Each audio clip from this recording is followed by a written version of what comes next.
ایک دفعہ ایک ملک کا بادشاہ بیمار ہو گیا۔ جب بادشاہ نے دیکھا کہ اس کے بچنے کی کوئی امید نہیں تو اس نے اپنے ملک کی رعایا میں اعلان کروایا کہ وہ اپنی ساری بادشاہت اس کے نام کر دے گا، جو اس کے مرنے کے بعد اس کی جگہ ایک رات قبر میں گزارے گا۔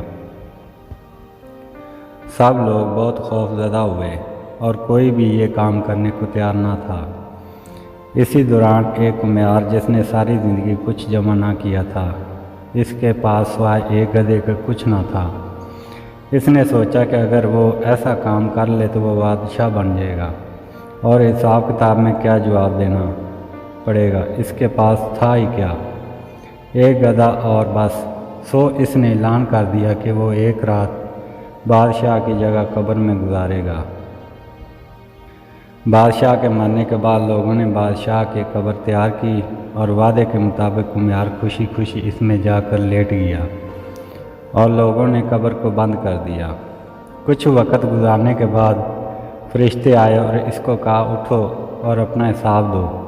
اس نے کہا بھائی حساب کس چیز کا دوں، میرے پاس ساری زندگی تھا ہی کچھ نہیں سوائے ایک گدھے کے۔ فرشتے اس کا جواب سن کر جانے لگے، لیکن پھر ایک دم رکے اور بولے ذرا اس کا نامہ اعمال کھول کر دیکھیں اس میں کیا ہے۔ بات پھر کیا تھا؟ سب سے پہلے انہوں نے پوچھا کہ ہاں بھائی فلاں فلاں دن تم نے گدھے کو ایک وقت بھوکا رکھا۔ اس نے جواب دیا ہاں۔ فوری طور پر حکم ہوا کہ اس کو 100 درے مارے جائیں۔ اس کی خوب دھلائی شروع ہو گئی۔ اس کے بعد پھر فرشتوں نے سوال کیا اچھا یہ بتاؤ فلاں فلاں دن تم نے زیادہ وزن لاد کر اس کو مارا تھا۔ اس نے کہا ہاں۔